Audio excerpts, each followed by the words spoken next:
Good morning and welcome to Prakash Vidyalaya, students of class 7. Today we are going to do the first chapter of Civics on equality. The name itself of the lesson tells us what this chapter deals about.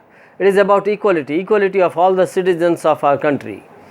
All those who we live in it are treated equally. That the Constitution promises, that all citizens be equal in the eyes of the Constitution under the law. And here on equality is an important feature of democratic country.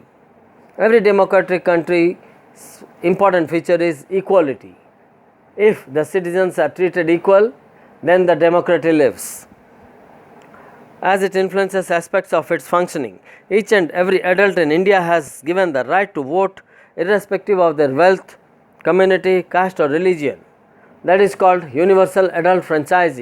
Once a citizen attains 18 years of age, he or she has the right to participate in the election process. And this universal adult franchise is based on the idea of equality. Under this system, the value of each vote is the same. Every Indian citizen has the right to vote and are given equal priority. Other kinds of equality. In India, living and working conditions of people are far from equal. There are different people working in different spheres may not be equal. Apart from being poor, people face inequalities in different ways. Like only during the time of elections you stand in the queue with other rich people or poor, and that is where it is proved that they are equal. But in other places there is no equality. A rich man gets more priority than a poor.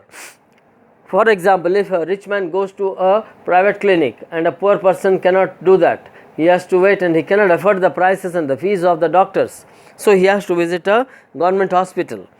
Caste system is the most common form of inequality, especially in rural areas. Though we have reached the 21st century, we are technological at best, but still casteism is deep-rooted in the society. It is one of the social evils that is faced even today. Urban areas have to some extent done away with this casteism, but it still remains in the mind of even educated urban Indians. There are areas which dominate caste system like marriages. The institution of marriage still is based on casteism and caste system. Dalit is a term used by the people of lower caste, people to use or signify the lower caste people. Dalits, Harijans are still untouchables. In most of the societies, people keep away from them. They use the word to point out how they have been and are still discriminated against. There are incidents of Dalit students in school facing discrimination as they are asked to sweep the floor, drink water, as you have already read the story of Valmiki. People belonging to different religious communities are also denied accommodation in housing societies in urban areas. People, they don't want to give house and rent to other people who are non-Brahmins.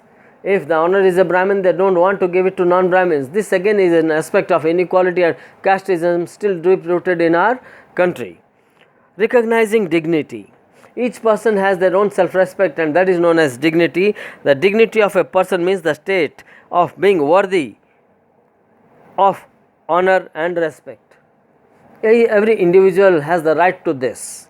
And if any person is not given proper regard and respect, he or she may file an atrocide case against the person who is defaming the dignity of a person. The caste we are born in, the religion we follow, the class background we come from, male or female, etc., determine the way, why and how people are treated unequally. In a situation like such, a person's dignity is violated. And now I have already explained you what is dignity. Not allowing accommodation to a particular religious community, asking a student of particular caste to do menial jobs is disgraceful, and that shows we are still far below understanding the terms of equality. Equality in Indian democracy has a lot of importance.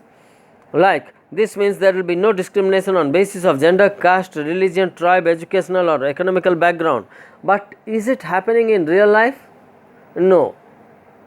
There are different ways of discrimination, and people discriminate others on basis of richness and poverty.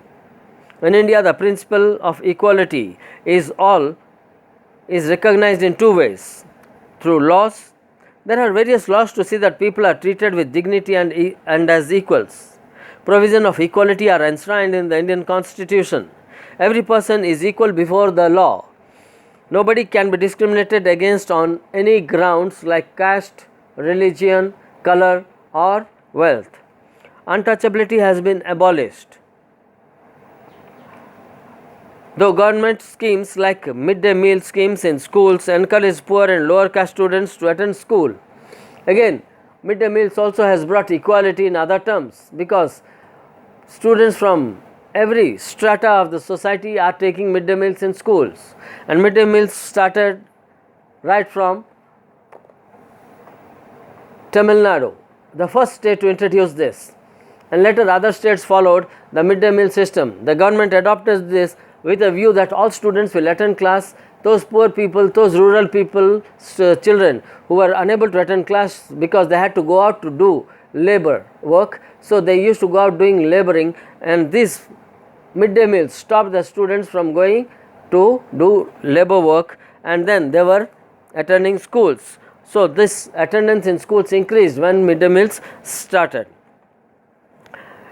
Issues of equality in other democracies. The democratic countries around the world face the issues related to equality in forms of community struggles. In other countries, there are community struggles. African communities brought as slaves in America were treated extremely unequally like white traveling by bus, as they were to vacate their seats for the whites and take a back seat. The blacks were made to sit at the back, and the Americans used to take the priority of the front seats. Rosa Parks, a lady who opposed this idea, and she fought for it, refusing to such discriminations.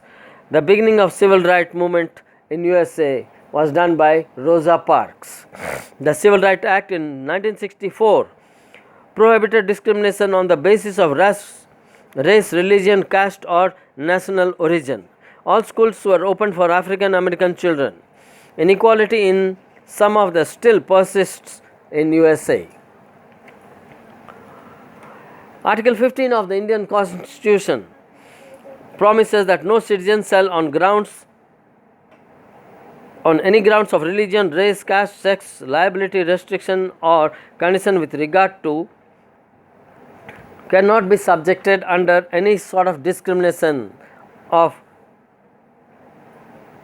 inequality. Access to shops, public restaurants, hotels and places of public entertainment. All people have equal right to access to these places. There is no inequality again here. Everyone has the equal rights to visit these places. The uses of wells, tanks, bathing ghats or public resorts are also proof that equality still persists, and people of all caste and religion are allowed to move to this. But still there are some challenges of democracy. No country can completely be democratic as long as these sort of menial things, these sort of petty things have to be changed, like the discrimination against casteism, rich or poor, religion and feelings of discrimination should stop. Emphasis is on to maintain dignity of every individual. The government is trying that everyone is given equal rights, equal opportunities and equal respect, so that the country survives with a democratic base. Hope you understood what a democratic country is, why and how equality is very important in a democracy, how equality is still not fulfilled 100%, how inequality still exists in some areas of the society, some areas of our country, and we have to eradicate this, and this can only be done by education. Thank you.